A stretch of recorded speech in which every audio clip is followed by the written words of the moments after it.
Bom dia! Estamos de volta com as nossas devocionais matinais Aviva no Senhor.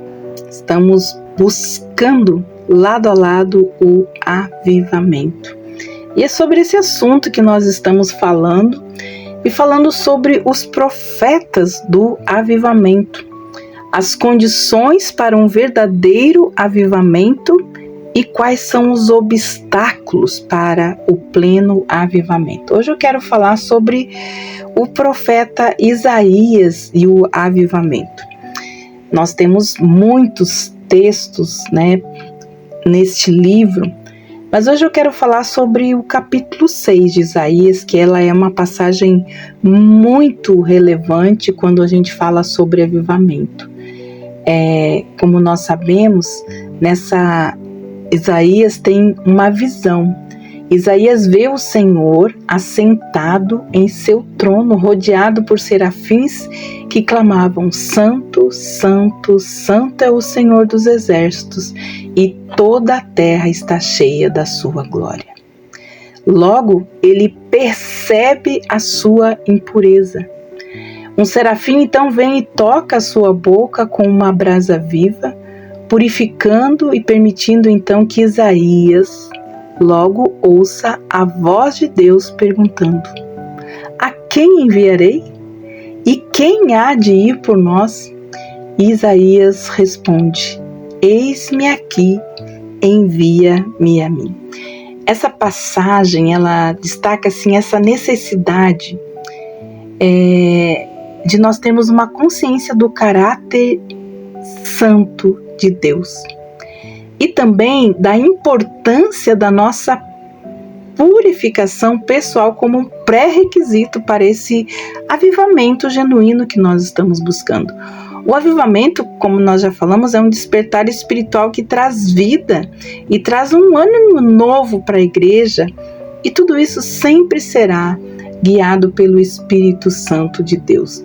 Esse conceito, então, de avivamento, de renovação, de restauração, de transformação espiritual, ela está aqui também contida nessa passagem das Escrituras de Isaías 6.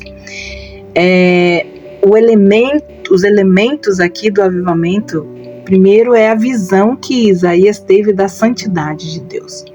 Isaías tem uma visão impressionante do Senhor em seu trono, vendo o templo cheio da sua glória.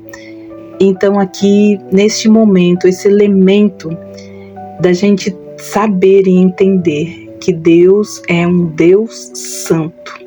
Aqui é destacado a sua pureza e a sua majestade. A segunda coisa, como nós vemos, segundo elemento aqui para o avivamento, é o reconhecimento do pecado. Ali foi confrontado o pecado de Isaías pela santidade de Deus. Isaías se vê como impuro, inadequado, e aí ele já exclama: ai de mim que estou perdido, porque sou um homem de lábios impuros, e eu habito no meio de um povo de impuros lábios, e os meus olhos viram o Rei, o Senhor dos exércitos. Purificação. Logo o serafim toca nos seus lábios, logo que ele reconhece a sua impureza, toca em seus lábios com uma brasa viva, simbolizando aqui, amados, a purificação do pecado e a preparação para o serviço divino, porque ele logo já recebe um chamado e uma resposta. Após ele ser purificado, Isaías ouve a voz do Senhor perguntando: a quem enviarei e a quem há de ir por nós? E ele responde então prontamente.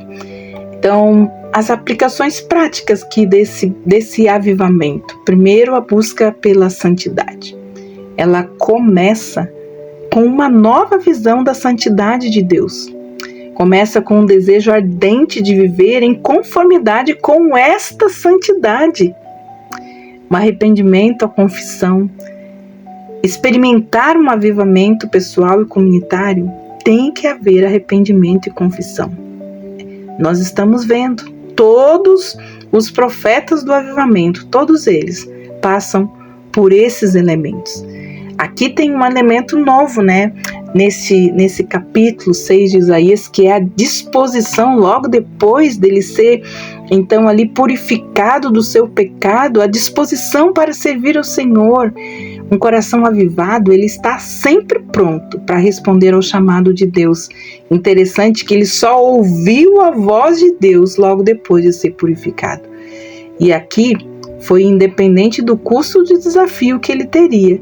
Ele disse: eis-me aqui, Senhor, envia-me a mim. Com certeza, uma vida de oração e adoração é o que sustenta uma vida dedicada ao serviço do Senhor. Então, nós temos muitos exemplos de como a santidade de Deus é importante para o avivamento acontecer em vidas, pessoas, comunidades e ministérios. A consciência da santidade de Deus. Isso foi o que aconteceu com Isaías. Reconhecimento do pecado, a purificação do perdão. Nós temos algo muito importante também, esse legado espiritual da visão de Isaías não só transformou a vida de Isaías pessoalmente, mas esse teve também um impacto duradouro através do seu ministério. Esse Deus santo que encontrou com esse homem impuro e ele foi purificado. Então ele teve as profecias sobre o Messias, sobre a restauração de Israel. Essa experiência de Isaías nos ensina a importância de uma visão renovada de Deus, da santidade de Deus em nossas vidas. Quando somos confrontados com a santidade de Deus, nós somos primeiro levados a reconhecer as nossas falhas, parar de justificar os nossos erros, nossos pecados, e buscamos então a purificação espiritual. E assim, isso tudo nos prepara para aquele grande chamado que Deus tem para as nossas vidas. O impacto da santidade de Deus na vida de Isaías foi profundo, transformou a sua vida e já lhe deu uma resposta.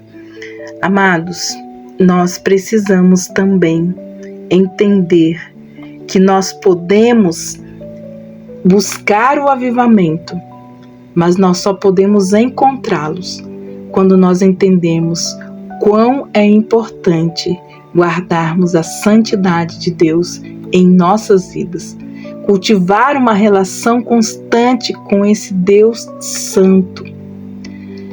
Muitas vezes nós negamos a santidade de Deus em nossas vidas. E essa negação da santidade de Deus pode ocorrer de várias maneiras. Muitas vezes é tão sutil que a gente nem percebe. E ela vai se tornando, às vezes, gradual em nossa vida. Às vezes, viver em pecado, sem arrependimento. Quando a gente desvaloriza a oração e uma adoração sincera, né? E isso, quando a gente desvaloriza isso, a gente não tem uma compreensão bem profunda da santidade de Deus. E aí o nosso relacionamento com Deus acaba sendo muito superficial, porque a gente acaba perdendo de vista a santidade de Deus. Uma das coisas também é o comprometimento com os valores desse mundo. Adotar os valores, as práticas contrárias aos ensinamentos de Deus é uma outra forma de nós negarmos a santidade de Deus em nossa vida. Quando permitimos que a cultura ao nosso redor dite o nosso comportamento, nossa forma de falar, de agir, de se vestir, nós estamos negando a soberania e a santidade de Deus em nossa vida. Muitas vezes a hipocrisia religiosa, praticar a fé de forma superficial, apenas para mostrar aos outros, sem uma devoção íntima, né? E negando a santidade de Deus na nossa forma de agir, de falar. Isso tudo manifesta, então, rituais que são apenas exteriores, mas que não mudam o nosso coração de dentro para fora e nem fazem com que reconheçamos o quão pecadores nós somos. A falha em amar o próximo, como já falamos sobre o orgulho, a autossuficiência, a indiferença espiritual, tudo isso se nós não buscarmos de maneira ativa, intencional e a honrar a santidade de Deus, nós podemos então perder a visão da santidade de Deus em nossas vidas. Amanhã nós vamos ver por que o Senhor Deus disse: sede santos porque eu sou santo, e qual é o valor da santidade para o avivamento em nossas vidas, olhando outros textos da palavra de Deus. Que Deus abençoe você e que nós possamos refletir a respeito dessas implicações em nossa vida. Deus abençoe você e até amanhã com as nossas reflexões matinais. Aviva-nos, Senhor. Aviva a tua obra em nossas vidas, em nosso tempo. Amém.